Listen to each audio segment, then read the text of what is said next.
Okay, so this is my first official YouTube video, and please don't judge the filming skills or lack thereof. The purpose of this video is to show my black and white Argentine tegus enclosure, to get advice, some help, or tell me what I'm doing right or wrong, things of that nature, and give me a helping hand in that regard. So this is a melamine enclosure. It's a 4 by 2 by 2. I do have a screen hinged top that I can lock because I do have kids, and it's in a sunroom. Plenty of natural sunlight in here. Obviously, no UVB through the windows, but psychologically should be beneficial. Anyway, I have a Mega Ray 100-watt bulb in the first fixture there, and a 90-watt flood bulb here. Now, when the temperature gauge is, I don't know if you can see that, but it says 96.4 degrees. Now, it's suspended just above the basking rocks. Now, when I actually had the probe on the rock, it was reading 130 degrees, which I know it just can't be right.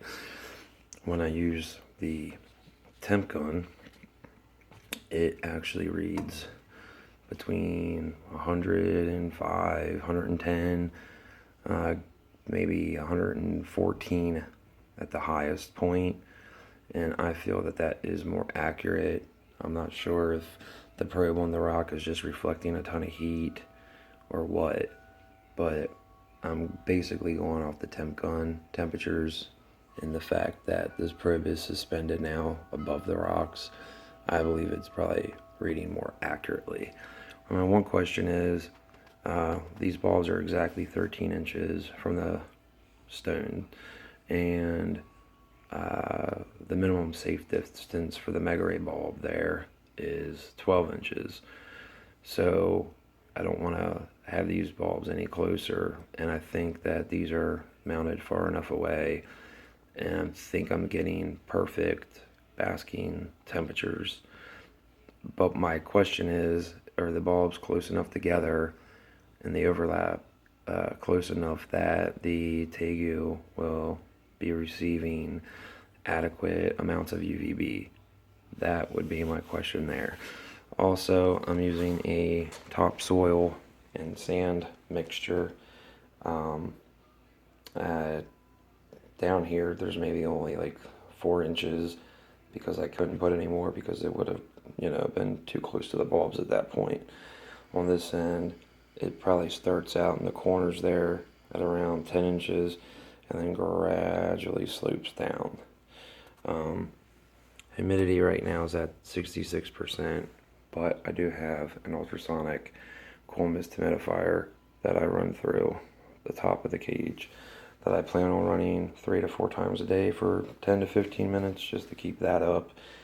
And there's the hide, slate rock, 2 bricks, fake vine, fake plant there for this water dish, which I put a rock in to make it easier for the tegu to be able to get out of. And I figured it probably would burrow in there. And all this other green is just moss, like sheet moss that you can buy at like Home Depot. And I've shoved a bunch of that in there to make it soft and moist bed for the animal, which I should be hopefully ordering in about a week or so. And then these are just sticks that I had sanded down and baked and soaked in bleach water solution and rinsed a bunch of times to sanitize, and then just some rocks that were boiled for help aiding shedding. Anyway, I really can't think of anything to add at this point other than I can't understand why the probe of that $10 digital thermometer when it's on the rock is 130 and suspended. It's hitting mid 90s upper 90s, and the dump gun reads about 116 right there on the rock, 111, 107, 99, 90 under the mega ray. Back over to 105, 115, 117, 111, 19, 111, 107, 104 in that general area. Obviously, if it's too warm in this area, I'm assuming my animal would move out of that temperature gradient and get to a spot that it's more comfortable at, that it wouldn't just sit there and bake all day, that it would say, okay, this is too warm, I need to thermoregulate, I'm going to move over here, or over here, or over here, wherever it needs to go. And since this room is upstairs, and I live in the northeast Pennsylvania, it gets really cold in the winter, and even at nights here in the spring it gets chilly in this room. I will be putting this clamp lamp on the screen top in this area to provide a nighttime temperature, and for its hide, like a 75 watt night bulb or something. But yeah, I'll be getting my little guy in about a week, and any help or words of wisdom or encouragement would be appreciated. I have kept bearded dragons in the past, so I know about reptile care in general, but this will be my first go at a larger reptile. But I feel pretty confident that I will be able to do it.